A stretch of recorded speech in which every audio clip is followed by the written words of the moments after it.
Earning your degree online doesn't mean you have to go about it alone.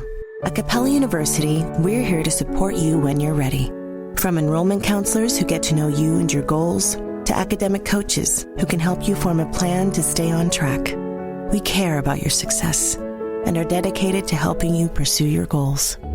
Going back to school is a big step, but having support at every step of your academic journey can make a big difference. Imagine your future differently at capella.edu. Thanks for listening to the Red Treehouse, where I tell scary stories to keep you up at night. You can listen to the Red Treehouse on your favorite streaming platforms, including Spotify and Apple Podcasts. Be sure to follow, like, and subscribe. Oh, and leave a 5-star review. You can follow the Red Treehouse on social media, on TikTok, Instagram, YouTube, X, Threads, and Facebook at Red Treehouse Pod. And now you can find the Red Treehouse on Patreon.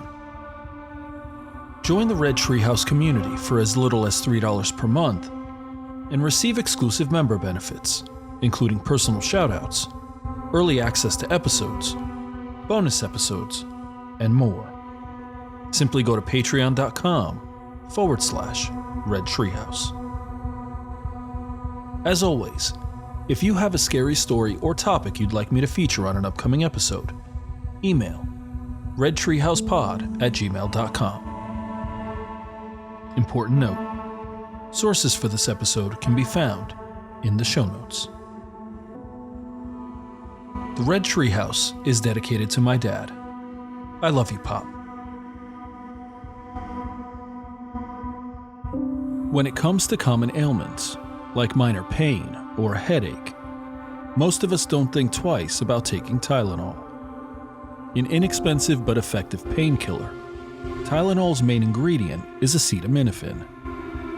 And on an average week, over 50 million adults use Tylenol and/or an acetaminophen-containing medicine. In many ways, they're a lifesaver. But what if one day you took Tylenol to relieve a headache, only to drop dead within minutes? It sounds extreme, but in 1982 in Chicago, Illinois, at least 7 people died after consuming Tylenol capsules laced with potassium cyanide. And in the aftermath, several others died in copycat crimes. As if that weren't scary enough, no one has ever been charged or convicted of the poisonings. And to this day, it is presumed the killer is still at large. In this episode of the Red Treehouse, we're going to explore the mysterious and deadly Chicago Tylenol Murders. Who laced a common over-the-counter painkiller with potassium cyanide?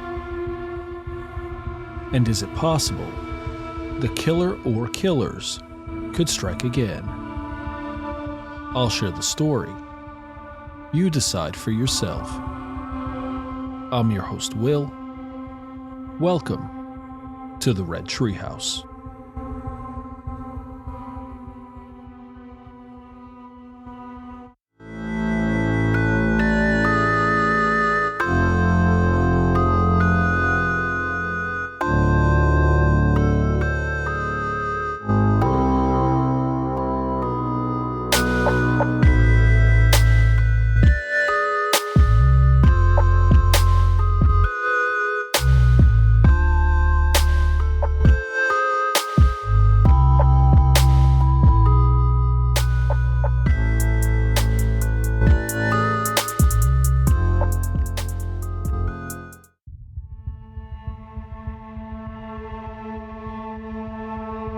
On the morning of September 28, 1982, 12-year-old Mary Kellerman woke up with a sore throat. She told her parents, who did what they'd likely done plenty of times before. They gave her Tylenol to ease the pain. What they didn't know is that it was laced with something deadly. And within a few hours, Mary would be dead. Later that day, Adam Janis, a 27-year-old postal worker, took Tylenol, and within hours, he too would be dead.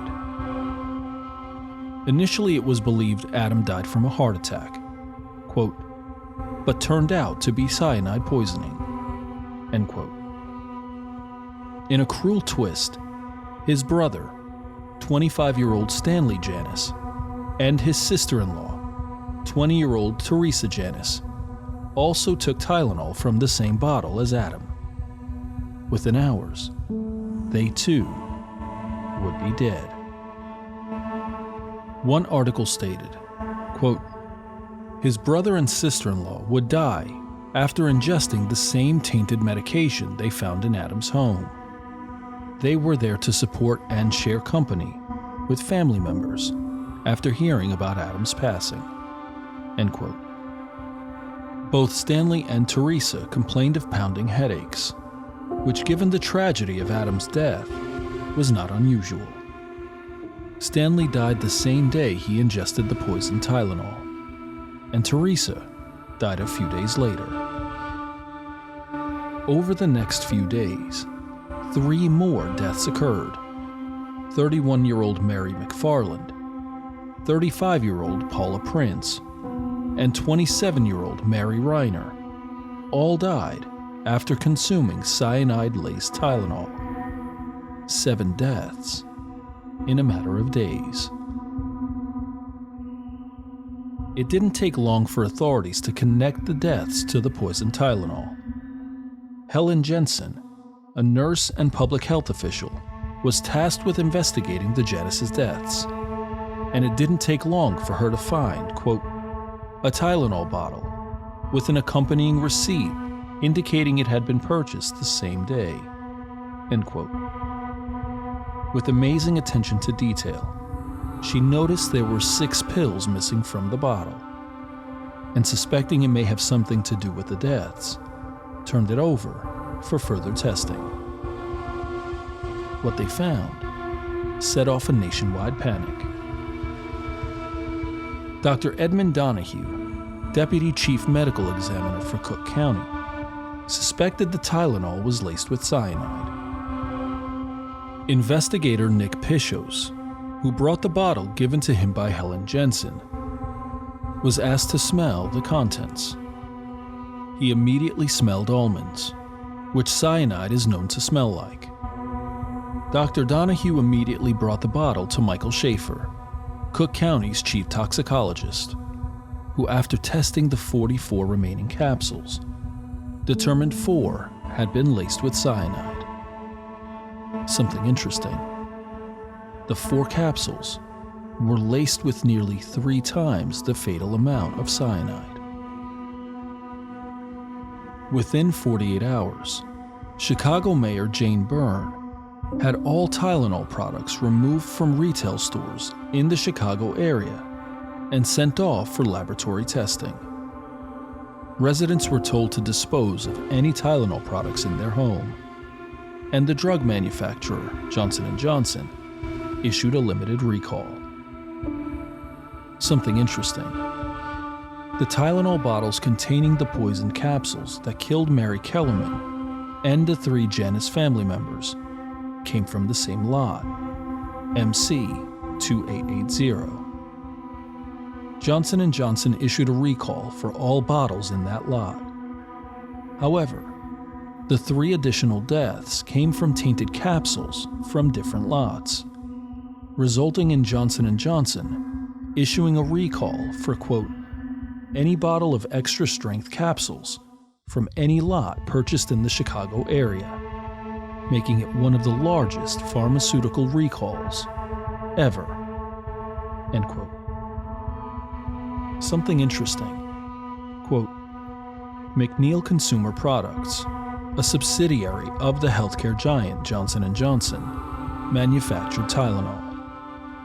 To its credit, the company took an active role with the media in issuing mass warning communications and immediately called for a massive recall of the more than 31 million bottles of Tylenol in circulation."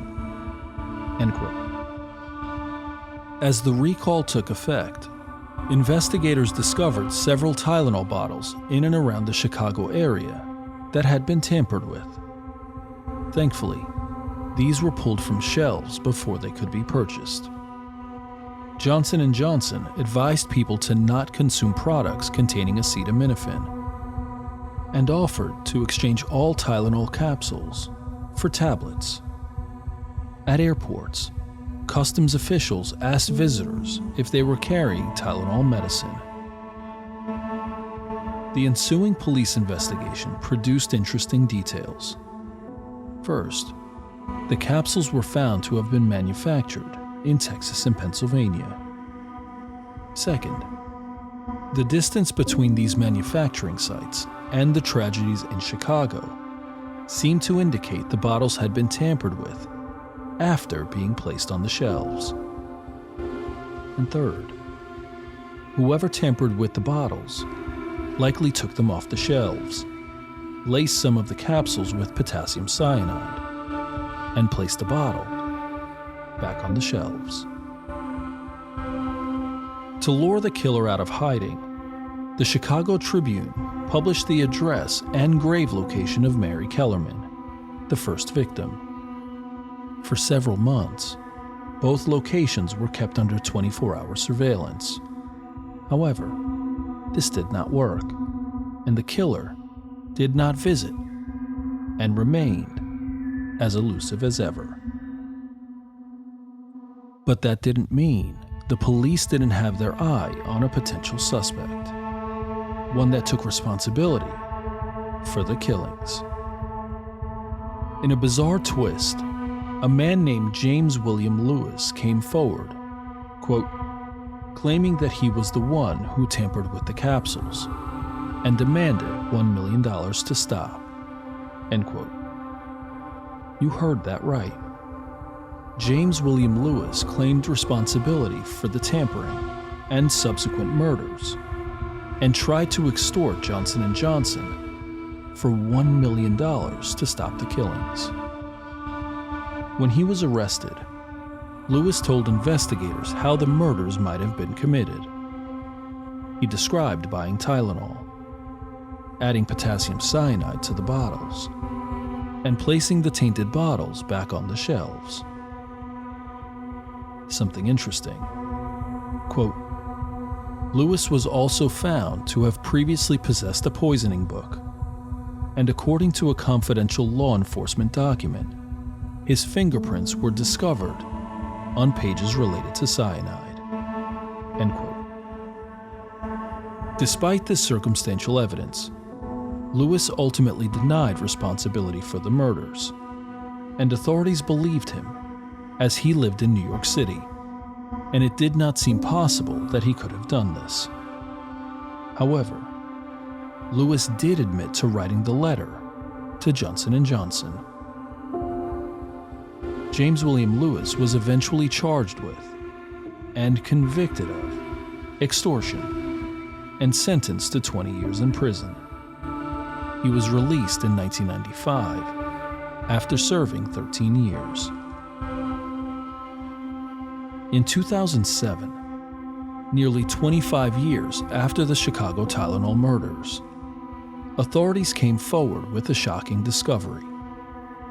Lewis's letter, quote, had an October 1st, 1982 postmark, meaning that if Lewis's 3-day timeline was accurate, he would have begun working on the letter prior to the first news reports concerning the poisoning, end quote. You heard that right. James William Lewis wrote the letter prior to Mary Kellerman's death. One article stated, quote, court documents released in 2009 showed Department of Justice investigators concluded Lewis was responsible for the poisonings, despite the fact that they did not have enough evidence to charge him, end quote. In January 2010, Lewis and his wife submitted DNA samples and fingerprints for testing. In another bizarre twist, Lewis's DNA and fingerprints did not match the DNA recovered from the tainted bottles. Despite James William Lewis being the prime suspect in the Chicago Tylenol murders, he was never charged with the crime. James William Lewis died on July 9, 2023, at the age of 76. To this day, 42 years after 7 people died, the killer has never been caught. In the years following the Chicago Tylenol murders, copycat attacks involving Tylenol and other over-the-counter medications occurred across the United States. In fact, 3 people died in 1986 from ingesting tainted gelatin capsules. 23-year-old Diane Ellsroth died after taking extra-strength Tylenol capsules laced with cyanide. In Washington State, Susan Snow and Bruce Nickel died after taking Excedrin capsules laced with cyanide. In this case, Bruce Nickel's wife, Stella, was arrested and eventually convicted of 2 counts of homicide. In 1991, again in Washington State, Kathleen Daniker and Stanley McWhorter died after taking Sudafed laced with cyanide, and Jennifer Melling briefly went into a coma after taking a similar medication. Jennifer's husband, Joseph Melling, quote, was convicted on numerous charges in a federal Seattle court regarding the deaths of Daniker and McWhorter and the attempted murder of his wife, who was abused during the Melling's marriage. Melling was sentenced to life imprisonment and lost an appeal for a retrial. End quote. The tragedies in Chicago led to a massive nationwide response that still affects us today. One article stated, quote, "The 1982 incident inspired the pharmaceutical, food, and consumer product industries to develop tamper-resistant packaging, such as induction seals, and improved quality control methods." End quote. Tamper-resistant packaging included foil seals, cotton wads, child-proof caps, plastic strips, and more. All were designed, quote, to make it obvious to a consumer if it had been tampered with, end quote. And, as important, the pharmaceutical industry changed the delivery method of medication, effectively moving away from capsules and towards the development of a solid caplet, quote, a tablet made in the shape of a capsule, end quote. In 1983, Congress passed the Tylenol bill, quote, which made it a felony to tamper with consumer products. In fact, under this law, Stella Nickel received a 90-year sentence for the double murder of Susan Snow and her husband Bruce. Despite the positive changes that occurred after the tragedies, 7 people lost their lives, and even now, justice remains elusive. Though not supernatural or paranormal, the story of the Chicago Tylenol murders really bothers me. 7 people died after doing something they'd likely done countless times before. I know for me at least, getting an Advil or 2 when I have a headache is almost second nature. I don't really think about it before doing it. What makes this case worse is the double tragedy, the loss of life and the lack of justice. Johnson & Johnson, along with other pharmaceutical companies, responded appropriately. But it's possible that the killer is still out there today. Is it possible, though? that James William Lewis, despite the lack of a DNA match, committed the Chicago Tylenol murders? We will likely never know. As we close this episode of the Red Treehouse, we're left with these lingering questions. Who laced a common over-the-counter painkiller with cyanide? And is it possible the killer or killers are out there and could strike again? I've shared the story. Now you decide for yourself. I'm your host, Will. Thanks for joining me in the Red Treehouse.